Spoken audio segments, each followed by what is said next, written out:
kita masuk lebih dalam teman-teman sekalian, materi kita tentang masalah bagaimana caranya saya mengenal pasangan saya tanpa pacaran. Ustadz kan tadi bilang jangan pacaran. Sebenarnya saya bukan larang pacaran ya. Saya bolehkan pacaran tapi setelah nikah. Pacaran sampai hamil boleh. Tapi akad nikah dulu. Mau safar sama-sama, masuk hotel, hamil, punya anak 20 silakan. Malah berpahala gitu kan. Tapi jangan sebelum nikah. Tapi kan Ustaz, bagaimana caranya saya kenal pasangan saya? Saya kan tidak tahu sifatnya, tidak tahu dia secara fisik bagaimana. Ada 4 poin dikenal dengan konsep ta'aruf dalam Islam. Ini kalau antum melakukan, tidak butuh kenalan lama-lama sama dia. Hari itu bisa kenal, hari itu pun bisa jadi suami istri. Ini sudah kaidah syar'i. Itu yang terjadi di kalangan para salafus salih, dari sahabat, dari para tabi'in. Yang pertama kita kenali fisik. Fisik ini yang disunnahkan, lihat wajah dan telapak tangan, cukup. Karena yang sering interaksi, muka sama telapak tangan ini. Sebagian ulama mengatakan wajah ini adalah simbol dari kepala sampai ke perut, telapak tangan ini kemaluan sampai ke kaki. Lihat itu sudah cukup. Kata Nabi SAW, melihatlah sesuatu yang menarik dari calon pasanganmu. Ini sunnah Nabi. Jadi kita lihat wajah dan telapak tangan. Dan boleh nadar syar'i, datang ke rumahnya, ada mahramnya, dia duduk dan kita boleh ngobrol sama dia. Tanya, kalau jadi istri maunya seperti apa, bagaimana kalau ada anak-anak, gitu kan. Ditanya, tapi depan mahramnya. Nadar syar'i dibolehkan. Bahkan sunnah Nabi SAW melihat ini, nadar. Yang kedua, setelah melihat, ya, tapi ini saya sarankan jangan cuma lihat foto ya. Karena foto bisa diedit-edit sekarang. Begitu kita lihat fotonya putihnya luar biasa. Begitu masuk hitamnya luar biasa. Gitu. Jadi ketemu, lihat langsung. Sunnah Nabi itu lihat. Fisik ya. Yang kedua, kenali keluarganya. Nah ini untuk mengenal poin penting. Kata ulama, keluarga dari ayah, kayak ayah saya sama ayah istri saya, itu akan menurunkan nanti ke keturunan kita fisik.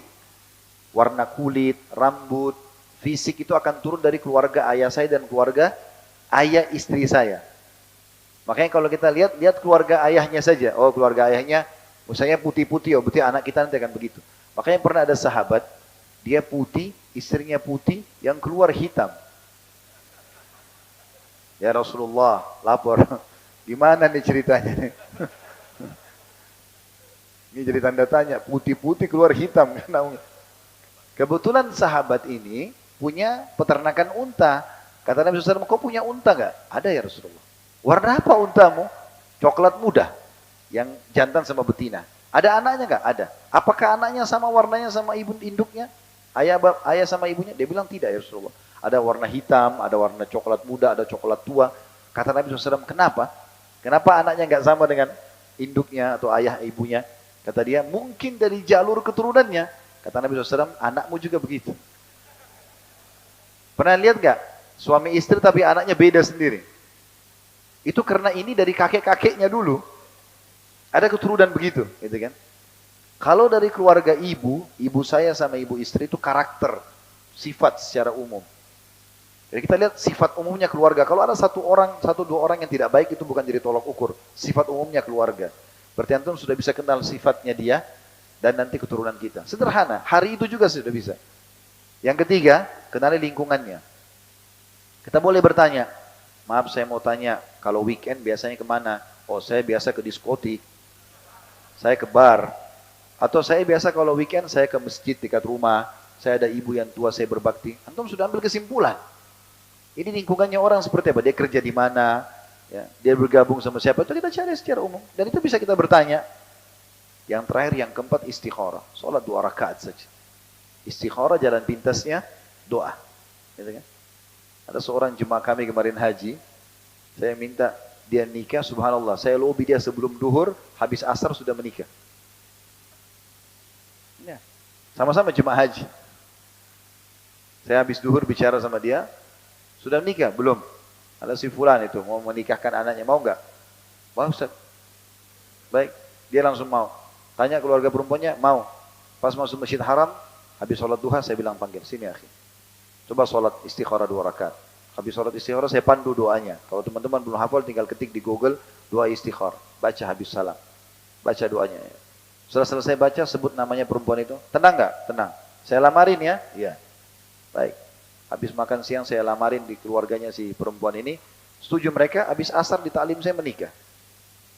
Dan banyak pernikahan yang kita mudahkan seperti itu. Tidak usah lama-lama. Tunggu gedung, tunggu tanggal yang cocok, tunggu ini. Nanti meninggal sebelum nikah. Kemudian, jadi ini istikharah. Ini masalah konsep ta'aruf. Jadi kenali fisik, kenali keluarga, kenali lingkungan, dan selesai masalah istikharah. Ya. Kemudian teman-teman sekalian, kita masuk lebih dalam lagi tentang masalah pentingnya memahami perbedaan laki-laki dan perempuan. Biasanya orang-orang non-muslim bahasakan dengan gender ya. Jadi konsep gender ini bagi mereka sama kita beda. Mereka mengatakan gender ini berarti semua laki-laki perempuan harus sama. Dan ini salah, dalam Islam tidak seperti ini. Gak bisa disamakan. Sekarang di sini laki-laki, saya tanya, biar nangis darah, kira-kira bisa hamil gak? Bisa menyusui gak? Bisa haid? Gak bisa. Banyak sekarang orang mau coba operasi, percuma, tetap aja gak bisa. Gak mungkin itu terjadi. Berarti memang kita ada perbedaan kan kita. Secara hukum syar'i juga ada perbedaan. Perempuan ada masa siklus haid setiap bulan. Normalnya antara 3 sampai 6 sampai 7 hari kan. Anggaplah seminggu normalnya siklus haid itu. Sudah tahu belum hukumnya dalam Islam kalau wanita haid tidak boleh sholat? Hah? Sudah tahu ya? Baik, laki-laki perempuan kalau lagi haid tidak boleh sholat. Berarti kalau kita hitung umur seorang laki-laki 60 tahun, anggaplah ini selain umur balik ya. Misal umur dia 75 tahun, 15 tahun itu sebelum balik. 60 tahun full setelah balik sampai dia sekarang, itu dia beribadah, dia sholat. Ada perempuan juga sama, 60 tahun dia ibadah. Lewat terlepas daripada masa haidnya 15 tahun sebelum itu misalnya. Maka kalau kita pertemukan jumlah sholatnya, siapa lebih banyak?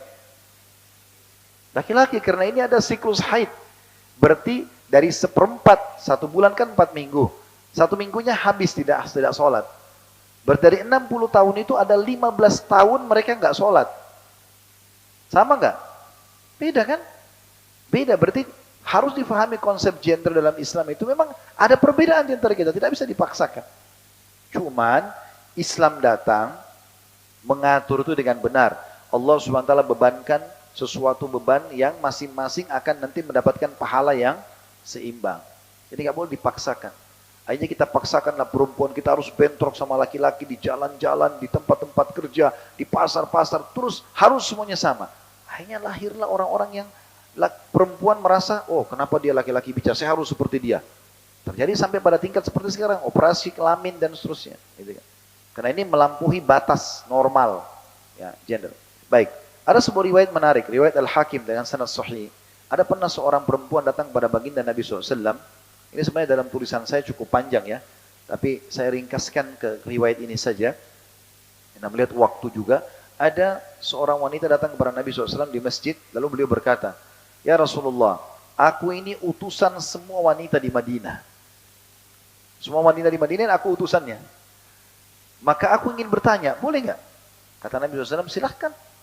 Lalu dia mengatakan, kalian kaum laki-laki, yang pertama ini, syubhatnya si perempuan ini, kalian kaum laki-laki sholat berjamaah di masjid. Kita tahu yang wajib sholat di masjid kalau pendapat jumhur adalah laki-laki, kan gitu. Perempuan sholatnya di rumah. Bahkan kata Nabi SAW, kalau wanita sholat di dalam ruang tamunya lebih baik daripada luar rumahnya, walaupun masjid. Sholat di dalam kamarnya lebih afdal daripada ruang tamunya. Makin tertutup, makin bagus. Laki-laki makin terbuka, makin bagus, kan gitu. Jadi ini sudah berbeda. Kalian kaum laki-laki sholat berjamaah di masjid. Teman-teman di sini masih malas ke masjid, perhatikan hadisnya. Apa kata Nabi SAW bagi laki-laki? Kemudian juga kata Nabi SAW, setiap orang melangkah ke masjid, 1 langkah mengangkat derajatnya, 1 langkah mengampuni dosanya. Kenapa enggak ke masjid? Gitu kan? Tapi perempuan ini berkata, kalian laki-laki sholat berjamaah di masjid. Maksudnya seakan-akan beliau bilang, kami enggak sholat, enggak wajib nih. Walaupun boleh perempuan ke masjid ya. Karena dalam hadis sahih riwayat Ahmad, kata Nabi SAW, la tamna'u ima Allahin masajid.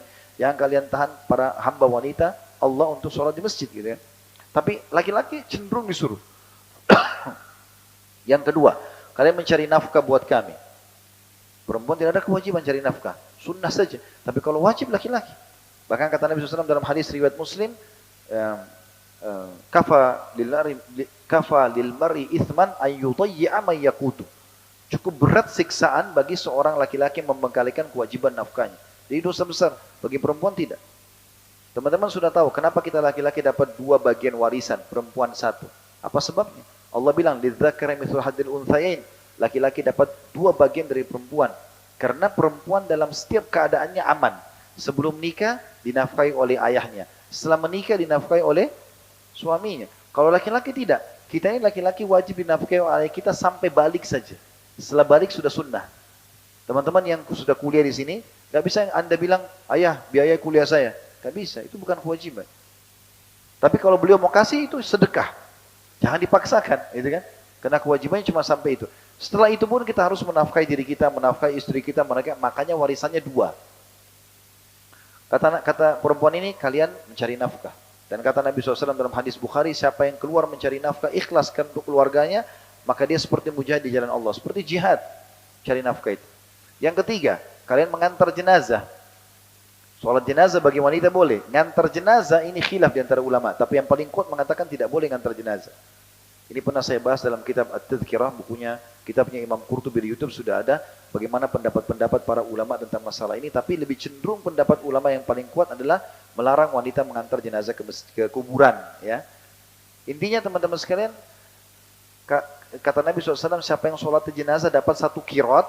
Siapa yang mengantar jenazah sampai dimakamkan dapat 1 qiraat. Para sahabat berkata, apa itu 1 qiraat ya Rasulullah? Kata Nabi SAW, seperti gunung Uhud. Jadi seakan-akan wanita ini bilang, kami boleh sholat jenazah dapat 1 gunung. Tapi kami dilarang untuk pergi ke kuburan. Kalian pergi kuburan berarti kalian dapat ekstra pahala. Seakan-akan begitu. Saya ulangi dari awal. Kata sahabat ini, ya Rasulullah, kalian kaum laki-laki sholat berjamaah di masjid. Kalian cari nafkah buat kami. Kalian ngantar jenazah. Dan puncaknya kalian berjihad di jalan Allah. Perang. Kata Nabi SAW, makbarrat kadama abdim sabila fatamassuhun nar. Tidak akan pernah disentuh api neraka 2 telapak kaki yang tersentuh debu medan perang. Utamanya besar sekali. Pada sahabat berkata, ya Rasulullah, beritahukan kepada kami amal ibadah yang bisa menyaingi sedikit pahala jihad. Kata Nabi, saya tidak temukan. Tidak bisa ditemukan. Pahalanya sangat besar, susah berkorban untuk agama. Kalian pergi berjihad, perempuan kan tidak wajib berjihad. Maka 4 hal ini jadi pertanyaan dia. Lalu dia mengatakan, dan kami kaum wanita, mengurus rumah kalian, mengurus anak-anak kalian, masa cuci baju, bersihin rumah, masak, urus anak kalian, dan menjadi tempat syahwat kalian. Kalian mau gauli kami, tinggal gauli saja. Pertanyaan saya Rasulullah, apakah pahala kami sama pahala kalian sama? Ini yang penting nih. Beda tugas, ya. Ini konsep gender yang benar sebenarnya gitu kan. Beda tugas tapi nanti balasannya sama enggak? Maka Nabi SAW balik kepada para sahabat laki-laki lalu berkata, ada enggak pertanyaan dalam Islam yang lebih penting daripada ini? Maka sahabat terdiam. Lalu Nabi SAW menghadap ke wanita itu sambil mengatakan, pulanglah, sampaikan kepada seluruh wanita yang kau temui, kalau pahala kalian sama. Berarti memang ada perbedaan, ya tidak? Tetapi masing-masing Allah berikan balasan sesuai dengan itu. Allah berikan balasan yang tinggi. Jadi jangan dipaksakan ini. Baik, lebih dalam kita bahas. Kita sudah bahas tadi tentang definisi pernikahan. Kita sudah bahas tujuan pernikahan. Kita sudah jelaskan konsep ta'aruf islami. Bagaimana caranya supaya tidak pacaran. Gitu kan? Kita sudah jelaskan tentang masalah pemahaman gender dalam Islam yang benar. Dan kita sekarang masuk langkah selanjutnya, pernikahan islami. Bagaimana cara menikah? Bagaimana kita melakukan pernikahan itu agar tidak ada dosa di situ. Ya. Intinya teman-teman, pernikahan dalam Islam ibadah, tidak boleh ada pelanggaran syariat. Seperti misalnya terbuka aurat. Akhwat kita sudah pakai jilbab. Jangan karena menikah lalu pakai baju adat lagi. Gitu kan? Ini gak boleh. Ada seorang wanita di Madinah, kisah nyata terjadi. Sampai diberikan judul dalam kisah itu, malam pertama di surga. Wanita ini sangat patuh, salehah luar biasa. Dia menikah, intinya pada saat mau nikah, habis sholat asar, rupanya dia lupa berwudu, terus dirias. Biasa mungkin merias 1 jam, 2 jam merias perkawinan pengantin ini. Menjelang azan maghrib, azan, dia baru sadar gitu. Ternyata dia belum wudu. Ibunya kebetulan tidak terlalu dekat dengan agama, tapi dia beda, dia sangat solehah. Lalu dia mengatakan, saya lupa wudu, saya harus wudu. Kata ibunya, enggak usah, nanti aja dijamak sholatnya.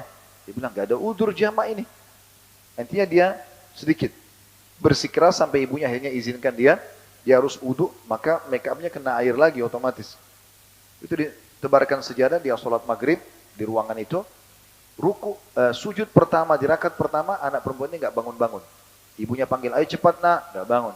Sampai ibunya penasaran, disentuh, jatuh, sudah meninggal dunia. Bayangkan kalau pada saat itu dia tidak sholat maghrib, kewajiban dia, hanya karena ikuti ibunya. Kita boleh patuh pada orang tua, tapi ingat sabda Nabi SAW, La ta'ata li makhlukin fi ma'siyati khalik. Tidak ada kepatuhan pada makhluk yang berbuat maksiat kepada sang pencipta. Wajib patuh sama orang tua, tapi kalau dilarang sholat nggak boleh. Karena itu maksiat kepada Allah. Kecuali kita lagi sholat sunnah. Orang tua kita panggil, kita batalin kan gitu. Tapi kalau wajib tidak boleh sama sekali. Sama juga dengan kasus maksiat ini ikhtilat, bercampur laki-laki perempuan yang bukan mahram. Ini subhanallah kita sayangkan di Jakarta kejadian itu. Ya. Dan saya pernah datang kemudian saya tinggalkan acara perkawinan itu beberapa kali dari kerabat kami, dari orang-orang yang kami kenal mengundang. Akhirnya saya merasa fitnah besar dan banyak ditinggalkan.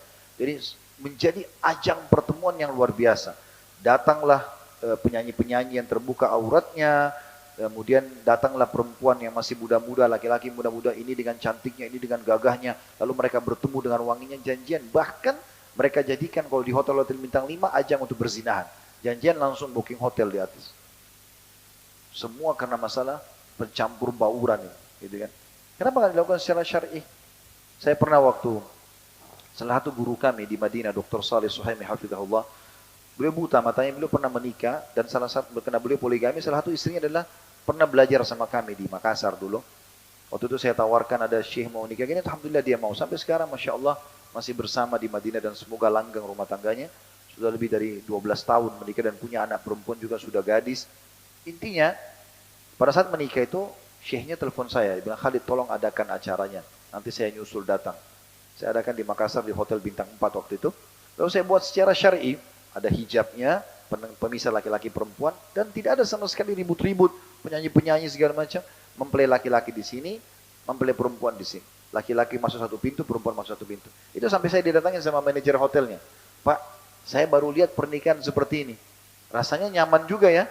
Jadi tamu bisa ngomong satu sama yang lain. Biasanya kan kalau musiknya besar ngomongnya gimana? Kamu tinggal di mana? Gitu kan susah. Ngomongnya susah, teriak-teriak. Musik speaker dekat telinga gitu. Susah itu. Dan laki-laki jadi akhirnya menikmati juga si perempuan ini di depan matanya.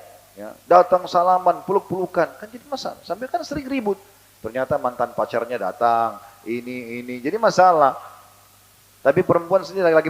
Tamu perempuan sana, tamu laki-laki di sini. Selesai. Oh ini bagus juga ya. Ini yang saya paham secara syar'i saya bilang gitu. Contoh saja ya. Sama juga dengan teman-teman. Banyak orang kita tidak paham. Orang-orang barat sering mengadakan standing party, jadi acara tapi berdiri, nggak ada kursinya. Tujuannya agar hemat secara ekonomi. Ya, jadi dia mau ekonomis. Jadi caranya kalau dia sewa satu ruangan, dia cuma sewa meja-meja. Kursinya per kursi lumayan, hemat sekian. Tapi orang kita mengambil mentah-mentah ini, dianggap seperti model. Jadi pernikahan pun tidak ada pakai kursi. Kadang-kadang orang sampai makan berdiri, minum berdiri, ini melanggar sunnah Nabi SAW. Kan kita dilarang makan dan minum berdiri. Pernah saya lihat ada orang tua di pojok cari tempat untuk duduk, susah makan. Yang ada kursinya cuma orang-orang tamu khusus. Kenapa begini gitu? Ini dilarang oleh Nabi SAW. Contoh saja ini, keluarkan uang nggak masalah, sedekah. Ya, maka itu bagus untuk diberikan tempat untuk duduk. Itu yang pertama, tidak boleh ada pelanggaran agama dalam tata cara pernikahan Islami.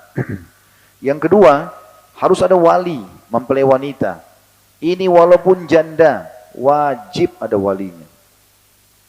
Pendapat yang sering dinukil, saya sering dengar itu di Indonesia ini dibahasakan, kan boleh janda nikahkan dirinya sendiri. Ini pendapat yang sangat lemah dari Abu Hanifah rahimahullah. Ada pernah statement dinukil dari beliau dan ada statement beliau sendiri yang membantah itu. Kalau janda boleh menikahkan dirinya. Ini statement yang sangat lemah. Jumhur ulama mengatakan tetap wali itu berlaku walaupun janda. Walaupun janda. Karena Nabi SAW mengatakan wanita manapun yang berani-berani menikahkan dirinya tanpa izin walinya, nikahnya batal. Gak boleh sama sekali. Baik. Ini wali. Kemudian, dan wali itu bagi akhwat harus difahami ya. Jadi kalau wali ada Anda, ayah kandung tentunya. Kalau tidak ada maka kerabat-kerabat ayah. Lalu pindah ke saudara, ya, pindah ke anak kalau janda, kalau anaknya sudah balik misalnya. Maka ini penting. Karena bagi Anda seakan-akan Anda lihatkan si calon suami, saya punya laki-laki loh di belakang saya. Yang bela saya gitu loh. Itu wali fungsinya. Jadi jangan nikah tanpa wali ini. Yang ketiga adanya kalimat akad. Saya nikahkan kamu, saya terima nikahnya. Antara calon mertua sama calon anak mantu. Kemudian yang keempat adanya mahar. yang ditaruh di situ, dan paling paling berkah adalah yang paling sedikit maharnya gitu kan. Bahkan pernah Ummu Sulaim radhiyallahu anha pada saat mau menikah dengan Abu Talha radhiyallahu anhu, Abu Talha ini masih dalam keadaan kafir. Waktu Ummu Sulaim ini ibunya Anas ibn Malik ya, suaminya dia yang pertama namanya Malik. Waktu Ummu Sulaim masuk Islam, nama lainnya juga julukannya Rumaisa, Gumaisa. Ya, kalau antum sering dengar namanya Rumaisa, ini bukan nama beliau, coba julukan ya. Nama beliau sebenarnya dijadikan dengan Ummu Sulaim julukannya. Yang jelas dia waktu mau menikah atau meninggal suaminya Malik dalam keadaan kafir, diajak masuk Islam nggak mau, dia keluar dari rumah berantem sama beberapa temannya, terbunuh dalam keadaan kafir. Lalu kemudian dia dilamar oleh temannya Malik ini namanya Abu Talha. Abu Talha masih kafir. Kata Ummu Sulaim, "Oh Abu Talha, orang seperti kau tidak ditolak kalau mau melamar, tapi kau kafir, saya dalam keadaan muslimah. Kalau kau masuk Islam, maka saya jadikan masuk Islammu sebagai maharku. Saya nggak butuh harta. Kau usah kasih apa-apa, kau usah kasih emas, perak, tapi kau masuk Islam itu jadi maharku." Maka Abu Talha pun syahadat di hadapan Nabi SAW, lalu menikah, dan maharnya adalah masuk Islamnya. Saking mudahnya mahar itu.